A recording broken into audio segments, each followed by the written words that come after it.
turnaround here for round number 4, the 4th and final round of Super Pioneer Tuesdays at the end of the month in Card Art. I'm still Optimus Tom, you're still Frenchie, and we're still ready to get into some Pioneer games. We have 2 players all set and ready to go, so as we as we change the scenes of the actual game, tell me what we're dealing with, Frenchie. What's on the stream in the XO bracket? Yeah, so we got some top of the meta stuff here.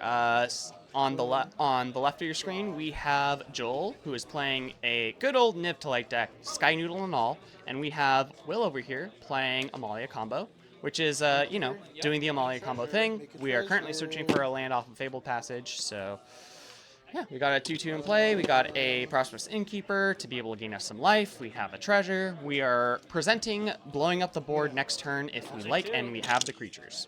All right, so we'll see if the Amalia does the Amalia thing, or if we're able to kind of stem the bleeding from the Nib-to-Light side. Now, this is definitely a matchup where the Nib-to-Light deck is a little bit more on the struggle bus, because the Amalia deck is very fast, and if one thing could be described for Nib-to-Light, I don't think I'd use the word fast. No, so Nib-to-Light definitely rose to the top of the meta when Amalia fell off. So the Pioneer RCQ season meta was pretty fun to kind of see the ebbs and flows. At the beginning of the season, Amalia kind of fell off a cliff. I don't know why it did, but it did. And so in it falling off a cliff and really like Vampires and Phoenix doing a lot of work at the top of the meta, there came Waste Not to be able to feed on the Phoenix deck. And then off of that, we then had Nib-to-Light to feed off of Waste Not. And then, based off of that, we had Mono Green to feed off of those 2 decks. And then we had Amalia come back to feed on Mono Green. All right, we'll see if Amalia is going to feed on the Nib-to-Light deck, as we just have a tap out for a Sylvan Caryatid from Joel's side. And let's see, there's the Amalia. We don't quite have the Wild Growth Walker yet, but we do wind up having a lot of things that we can do, such as binning this other Amalia that we find. I was about to say, I feel like if the cord was binned, we already have the combo, so we are, we're going to let them do the loop here, but as we know, what's going to end up happening is Amalia and Wild Growth Walker just going to trigger infinitely off of the Prosperous Innkeeper's gain a life trigger because the Wild Growth Walker enters the battlefield. Basically what's going to happen is we're going to continue binning cards until we actually find, a spell we want to keep on top, usually a Aetherflux Reservoir. So right now we're just going through the motions. Binning Dina. Interesting call here, because Dina is another way to be able to win the game just by executing the combo itself. Yeah, knowing that the Nib-to-Light deck doesn't really run things that aren't board wipes or lightning helix, I don't think Will is really worried all too much about this Amalia getting removed, and is probably just assuming that we're just going to have to eat through whatever blockers get presented by Joel's side. Exactly, which, sometimes isn't too hard to do when you have a 21-21. You see Will pausing at this Court of Calling, seeing if that's what they want to keep on top. However, what Will is doing here is just basically separating the 2 piles. There are non-creatures, there are non-lands and lands. Of course, every single non-land spell is going to be one that increases Amalia's power, and the lands are just extra life gain triggers. So let's see how much life Will actually winds up going up to, as that Aetherflux Reservoir on top is going to eat up the remaining explorers Amalia needs to hit the 20 power mark. Exactly. So, oh lord, that was a lot. That was a lot of lands. I think in hand we had 11. Oh boy. And so it doesn't matter how many other explorers. So that meant that we had to have hit, doing some math here. So it's 11 lands. 11 lands. So that's 33 life based off of the lands themselves. And then based off of the explore triggers that actually grow the Amalia to be a 21-21 at the end of all of it. That's another 18 triggers times 3. Yeah, and then an additional trigger after the Wild Growth Walker is already dead. To get to the 21, yeah. So they did the math for us. We are at 112 life for the Amalia player. That's a lot. And if you're the Nib-to-Light player, even if you have a way to remove this Amalia or get rid of the follow-up Aetherflux Reservoir, can you deal 112 damage within, a couple turns? Honestly, all I'm hoping for is Dovin's Veto. Well, it looks like Joel's just going to be like, you know what, I'm scooping that one up. Now that the Sylvan Caryatid is also gone, that is just going to be game number 1 going to Will and the power of math. Yes, power of math indeed. It's this is not good. This is and again, this is exactly what everyone is worried about going into this matchup, and just how fast this Amalia combo deck can go. And Will, honestly, playing it pretty smart and just saying, screw it, I'm just going to go straight in for the combo and see if you have it, you have it, and I'll just try and grind you down before you can explode on me. But, you know, turns out the explosion that Amalia caused was more than enough to get Will over the line. Yeah, and Will very intelligently waiting to find the Aetherflux Reservoir on top. We saw potentially Dina could stay on top. We saw maybe thinking about a Chord of Calling that would be on top. But leaving the Aetherflux Reservoir meant with all of that life, even if Joel had, you know, temporary lockdown, which I know is main deckable in some of these color lists, or if they wind up having something that could exile away the Amalia, it still wasn't going to be enough when Will could just untap, has the 4 mana, and blast them in the face for 50, still with 62 life left over to do it again. Yeah, because who cares if you... Honestly, one of the most powerful parts about this entire combo is that unless the Reservoir is the first card on top, you're drawing lands to make sure you hit your 4th land. Yeah. So it's not the easiest thing to come back from. Now, Niftalite lists are notorious for being toolboxy and just having so many different things that can be in their sideboard, and it's really up to each of the pilot's preferences. At the end of the day, it's probably just going to be some very cheap interaction coming in. I can see if Joel has Fatal Pushes. Fatal Push is going to come in. 100%. Some other things, maybe. I know that a couple of decks have been using Ashiok in their sideboard. Ashiok, how do you feel about that as kind of like trying to shut off the toolbox angle? So Ashiok pulls double duty in this matchup because it can do they can do both the exile the graveyard and prevent the tutoring with Chord of Calling, which is spectacular.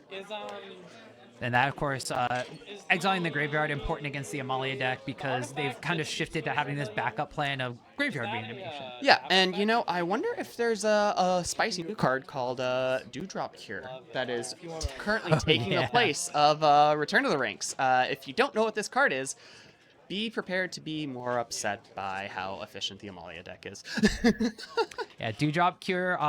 For the low price of gifting a card to your opponent, which doesn't really matter when you're blowing up the board and potentially killing them, you can do an additional part of this card. So normally, you just return 2 target creature cards, each with mana value 2 or less from your graveyard to the battlefield. But if you gift them that card, you can do 3 of them. And why is 3 specifically better than 2 for this Amalia deck, Frenchie? Oh, when you know you're a 3-card creature combo, it's kind of good to get all 3 back into play at once. In particular, if you have one of the 3 combo pieces in play, or just happen to have a Dina in play instead of the other 3, you win the game on the spot by casting this card. Yeah, you don't even need to gift them a card at that point. Well, no, you still want to be able to bring back all the combo pieces because the Dina is just going to kill them as you're going through your loops. Oh yeah, you just if you don't have the life gain creature, yeah, then you're just gonna wind up killing them by going through your loops. So Dewdrop Cure, we'll see if it's in Will's deck or if it's a little bit of an older list that hasn't been able to get their hands on some of the Bloom Burrow cards yet. We do know that Bloom Burrow is very new, and even though it is an uncommon card, as I found in the pre-release, you don't always open the good uncommon cards, no matter how many packs you have in your pool. Hey! I opened one Shoreline Looter in my pack, and I got there 3-0 with rats. So I will not complain about not getting the cards you want in your pre-release kit because I got lucky with that. I opened a Castral and had no birds. Oh no! I also then switched over to a green-white tokens deck and had no non-creature green spells. It was all creatures. I went 2-1 though, so I'm not going to complain. No, I mean, it is pre-release. Some janky decks can definitely do some work. I will definitely say my box was in my favor. I had, what was it? I got lucky. I had, I believe, between the promo and all of the packs being able to have multiple rares, I had 10 rares. That's pretty solid. That's pretty good. I unfortunately only got to use a sad 4. Oh no! All right, so 4 on-color rares in the pool. All right, so we talked a little bit about Bloomborough because of the Dewdrop Cure Tangent. However, if you are the Amalia deck, if you're Will, what are you looking to bring in against the Niv to Light that has maybe sped this deck up a little bit, or just been something to combat this kind of 5-color other toolbox that's a little slower?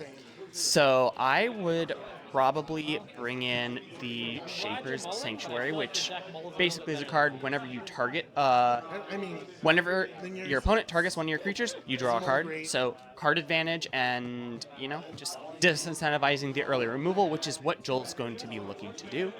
Other than that, maybe a Thoughtseize to try and get into the hand early, but I don't really see much else. Other than that, your game plan is already fast and solid enough to make sure that you're, you know, in a good shape to get the Niv to Light player dead before they can play namesake cards, bring to light, and Niv Mizzet. Yeah, I guess maybe if you're Will, you're hedging, okay, if Joel is bringing in anti-graveyard cards, do I sideboard out some of my graveyard package and put in some of these utility spells? Or do I just kind of say, you know, like, screw it, I'm just going to fast combo even on the draw? I don't think Joel's going to be able to respond. Yeah, it's, this will be an interesting one because, Niv to Light might have a fighting chance to be able to pull this off, but it's a bit difficult, and I think it really is Will in the driver's seat here. Yeah, so we are going to see if mulligans potentially help decide the fate of this matchup, as the Niv to Light player is on 80 cards with this Yorion Companion, so there's a lot of different things you can look at here. Most importantly, a lot of the lands in the Niv to Light deck are going to be coming into play tapped, so you aren't necessarily going to be able to kind of accelerate your mana in every single circumstance. We see some of the lists even swapping from Too Many Sylvan Caryatids to that Cornucopia that Joel has in hand to kind of just know that your mana acceleration is going to be a little slower. Yeah, and if you're betting on Will having a slightly slower hand, the Cornucopia can actually get you out of range of Amalia being able to swing in and kill you. So, you know, it might not be the worst, but I think... Did I hear that right? And Niv's going to 5, and it seems like Amalia's on a 6. Oh, that's it's not where you want to be as the Niv deck, but knowing that your Amalia opponent is also going down on cards, that does mean that if you are bringing in like that interaction that you said, you could just catch the Amalia player with nothing in hand after combo. Yeah, it's that's the thing about these two decks. Because of their mana being pretty hard, the 60-card deck, the other one being or 80-card deck, the other one being a combo deck. Both of them tend to mulligan at least once if they don't have a reasonable hand for the matchup that they're playing. Yeah. And when you're on the Niv to Light deck, you normally don't care about a mulligan because you just need to have your toolbox online anyway. But you might care about 2 mulligans when you need to specifically find a 1 or 2 mana interaction spell in your 80-card deck.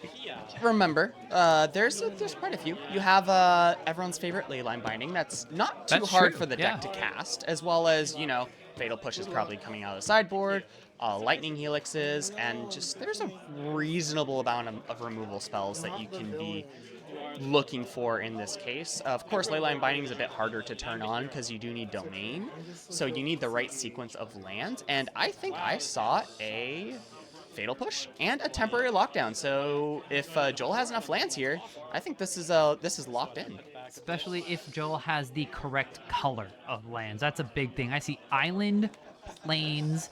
I think I saw a Tibble as well, the flipped over Valky. So if we have a tapped black mana source on turn 1, we're good to go. We're in the clear. This is a good 5 to keep against a combo deck like Amalia. And I guess Joel thinking the very similar thing. That's a swamp. So there you go. Look at that. We, unfortunately, we can't cast the lockdown on turn 3, but at least we have the kill spell to wait to find the second white source to get the rest of the board. Yeah. Meanwhile, a Cenote Scout comes out from Will, goes down at 19 because of that mana confluence, and now we'll see what Joel wants to do. Just passing of the turn on turn 2, probably just keeping up some mana to deal with an Amalia if it gets played, but there's also a Deep Cavern Bat in Will's side, and I mean, this just eats the Fatal Push. It has to, right? Yeah. If I'm in Joel's position, it has to be just cast it on the Deep Cavern Bat. Yes, Will's going to be able to see that you do have the, you know, our favorite Temporary Lockdown in hand. And a Scarab God. Gotta love that. That's pretty nice. You're not going to be casting that one anytime soon, but you're also not going to be casting the temporary lockdown anytime soon, unfortunately. But Joel, if you are able to pull together a series of draws to either turn that lockdown on or find an additional fatal push, you're not in a bad spot if you can follow up turning off the Amalia combo with a giant, basically indestructible since it shuffles back 5/5. And I think we saw a Leyline Binding, which when you have a domain of 3 is exactly enough. That is, yeah. So that reduces it exactly to 3 mana. So we do wind up having our answer for a potential Amalia if Will happens to play it. Now, Will also could just be content swinging with these little 1/1s and waiting for Joel to feel like he has to do something to the board, which it looks like, oh, actually, no third mana was played. Yep, no third land, so we just have the treasure. We have a steam vent, so now the Leyland Binding is even cheaper. Now it's 2. And, looks like Niftalite is staving off relatively well here. Ooh, we're just going to fire off this Amalia. I did wind up seeing a Thoughtseize in hand from Will as well. So this is a little bit bold. We've actually been the backup copy of Amalia as well, so no fear whatsoever being shown by Will, and we'll see if... Oh, just going to wind up going to combat first. Ooh. So Joel's going to wind up going all the way down to 16 now. Yeah, and I think I saw a Get Lost in hand. Now, this is a smart hedge. Get Lost counter sideboarding for the Leyland Bindings since it kills enchantments. Oh, that's true. So you just get your Amalia back. Yep. Dang. Especially when, if the Amalia combo's off and is, has a ton of counters, gets Leyland Binding. Guess what? It's going to come back with no counters and can combo off again. Do it again later. Now, we do see that Will has the Aetherflux Reservoir in hand, which means that if the Amalia combo happens, we're not going to be leaving that one on top. We're going to have to go with some of the graveyard interaction instead. So Will, actually just getting a pass at the turn from Joel here, wound up drawing a Niv-Mizzet Supreme for his turn. So something the deck wants to do if we find a 5th untapped mana, but that's probably not going to be more than just 5 too. I don't think you want to tap out if you're in Joel's position because you're insta dead if you do. And more importantly here, Will has actually been stuck on 2 lands this whole time, but instead is just going to wind up going Extraction Specialist to get back my Deep Cavern Bat. I would assume it's a Deep Cavern Bat because I don't think you want the bonus Amalia. No. So, Extraction Specialist, more importantly, going to have 2 lifelink creatures here, which if we find a Wild Growth Walker can just start our combo, even though we have the Prosperous Innkeeper to do that just as is. But now, Joel is kind of stuck here. Do we just rip the Leyline Binding on Amalia, eat 3 damage? Do we hope that we find another spell? I mean, we know from our side that Will just has the answer to the Leyline Binding as well. Yeah, and also the unfortunate part about all of this too is that even with removing the Leyline Binding, we still need that white source for the temp lockdown, which is the key piece here. That's true. That temporary lockdown has just kind of been sitting in hand, which could do absolutely everything that Joel wants it to in this point. Looks like all these different alternate arts here. So we have, we kind of have the, I believe this is the Leyline Binding we were talking about, right? So we have the Leyline Binding coming in from the Owls of Thunder Junction alt art set that is going to bind away the Amalia, which then will have Deep Cavern Bat come into play. So Deep Cavern Bat is going to wind up finding something from your hand, which is probably going to be that temporary lockdown. Yeah, especially since those are 2 spells that you can't cast, and if you can combo off anytime soon, you're sitting pretty. Oh boy. This is, I'm actually kind of surprised Will is taking his time with this decision. Granted, a land off the top unlocks basically most of the hand. In particular, we can for sure cast the Scarab God if we top deck any land. A white source gets you the temp lockdown, and a green source gets you the Niv-Mizzet. So what this kind of signals to me is, okay, so we're actually taking the Niv-Mizzet here. So this means that we are going to get ourselves into a position that we probably can bait out potentially bait out the temporary, not the temporary lockdown, blow that up, and then have that enable our combo some way. Yep. The downside is that Will has been stuck on 2 lands this entire game, so we're basically playing 1 spell per turn from the Amalia deck. Yeah, and Joel knows he's heads up here. He top decked a land, which he didn't have before, and played the land to be able to play one of his 5 drops next turn. And especially, I believe this is a Zeator's Proving Ground. Is that what it is? No, this is not. It's does not have a name that long. Again, alternate arts. It's not the Jetmir's Garden either, I don't think. It's Jetmir's Garden. Gosh. It's one of the triomes, and we're hoping that it's a white triome. But, ooh, this is going to be the Thought Season hand here. So that actually, it was a Jetmir's Garden. So that's going to hit that temporary lockdown. And now all of a sudden, the very rare mode of the Amalia deck comes into play, which is the mode where it wins without attacking with Amalia. Abzan beatdown, indeed. I lost to Abzan beatdown before after I Stonebrain to Amalia's, which was very depressing. So now, Joel, you've lost your temporary lockdown. You have a Scarab God that you can use to stave off some of this bleeding, but you are very, very priced into this one creature being your blocker, and this Get Lost is still in Will's hand. Don't forget, this is not indestructible. This just gets shuffled back, or if it dies. Mm-hmm. Yeah, so this should be lethal. Yeah, we have a lethal board. I don't think there's going to be much that Joel can do here. So this is not how we expected this matchup to go. This was not only a slower game that kind of favored the Niv-to-Light deck style, even though it was on a mulligan to 5, but this is the Amalia Combo deck having its package of utility creatures take center stage while Joel was super priced into stopping the combo from ever happening. Even though we never saw a walker, I think it was just much more of we just drew a walker this turn, so there was nothing there the whole game until now. Yeah, so...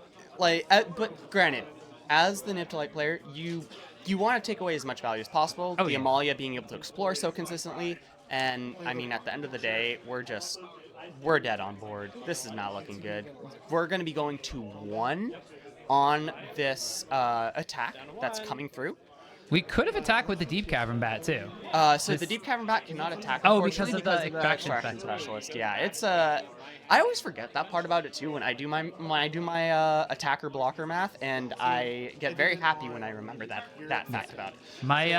My recollection of anything that gets brought back with an Extraction Specialist is it immediately gets sacrificed to a Priest of Forgotten Gods, so it never taps anyway. Yeah. Do we have what we need? We are at 1, so that Hollowed Fountain cannot come in untapped. It cannot, and I don't know what we could be looking for here. I mean, a board wipe from the Niv list? So, unfortunately, even a temp lockdown, you still lose the game because there's a 3 mana value creature on the board. Yeah, I mean, maybe if the list is running Sunfall, even Extinction Event isn't good here because it only kills half the board one way or another. Joe even saying, I can't even take myself out because I'm at 1, so I legitimately cannot pay 2 life. Yep.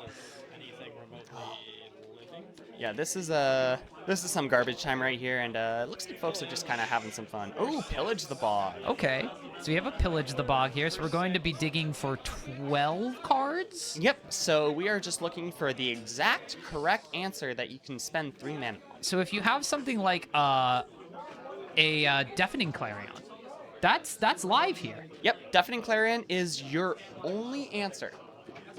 It's a good answer. It's a very good answer, but do we have it? Yes, and I see a Lightning Helix. I see 2 Lightning Helixes. Lightning Helix brings it up to 4, but if we kill the Extraction Specialist, then the bat can attack? Yep. So then we're dead? Yep.